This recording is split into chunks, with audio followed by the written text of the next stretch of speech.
This training video will help you to understand the different points of sailing that a sailing boat can achieve and the dynamics of the wind on your boat.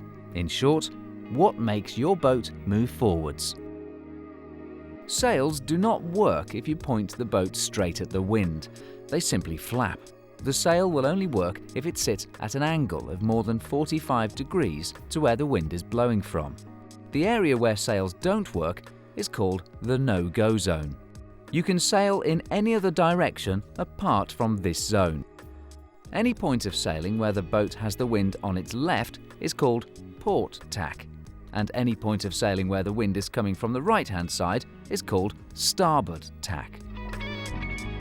It's very important to have an understanding of where the wind is blowing from, and it's fundamental to everything that you'll do in the boat. To help you, you can use a masthead burgee, which will point towards the wind. Flags ashore are another indicator. Ripples on the water also blow from where the wind is coming from. A flapping sail works like a flag and will lie in the same direction that the wind is blowing from. It's useful to understand how a sail works. If you sail with the wind behind you, it's easy to see what happens. The wind simply pushes you forwards. But how does a boat sail across or towards the wind, like this? Here we see a cross-section of a mainsail. The aerodynamics of a sail work in a similar way to an aircraft wing. The air travelling across the outside edge generates lift, which will blow the boat sideways. By pushing down the centreboard to suit the point of sailing, the sideways slip is reduced and the boat drives forwards through the water. The closest angle you can sail to the wind is on the edge of the no-go zone. This point of sailing is called close hauled. You should have the sails pulled in tight with the centreboard pushed fully down to prevent side slipping, and by probing with the tiller to find the point where the sails just start to flap, you're on the edge of the no-go zone. Close hauled is the point of sailing you should use if you want to sail towards the wind. Changing sides is called tacking and is the subject of another video on this site. Sailing on subsequent close-hauled angles, tacking between them, you'll eventually end up at your upwind destination. Together, a series of tacks is called beating. The next point of sailing is called a close reach. To arrive here from a close-hauled position, simply pull the tiller away from the boom for a short while, raise the centreboard slightly and release the sails to find the point where they just start to flap, and then pull them back in so they stop flapping.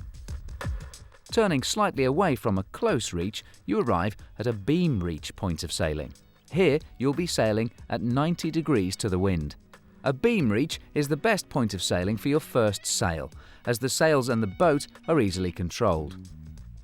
Adjust the sails as before, and you should also raise the centreboard here so it's about halfway up. Turning slightly away from a beam reach, you arrive at a broad reach point of sailing. Here, you'll be sailing at 120 degrees to the wind. And raise the centreboard so it's about 2/3 up, and let the sails out slightly as before. The next point of sailing is called a training run. To arrive here, turn the boat about 20 degrees away from the broad reach position, and you'll be pointing almost directly away from the wind. Release the mainsail so the boom is almost at 90 degrees to the boat, and the centreboard should be about 3/4 of the way up. This is the best point of sailing if you want to sail with the wind behind you, as there's less of a risk of the boom accidentally flipping across, which is called jibing. However, if you do need to change direction like this, you should watch our video on jibing to see how it's done.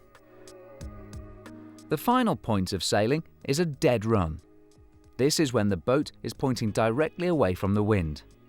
As you learn, this point of sailing is probably best avoided until your wind awareness has developed. It's very easy for the wind to suddenly catch the wrong side of the sail, which can cause the boom to flick across the boat very fast and capsize you. Turning back towards the wind, you can get back to any of the points of sailing by pushing the tiller gently towards the boom, pulling in the sails a little more to stop them flapping, and pushing the centreboard down, until you're on the close hauled point of sailing once more.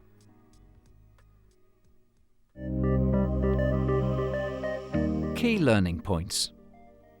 The no-go zone is an area about 45 degrees either side of where the wind is blowing from, and the boat will have no forward drive in this zone. Close hauled is on the edge of the no-go zone. Sails are pulled in fully and the centreboard is pushed fully down. Close reach.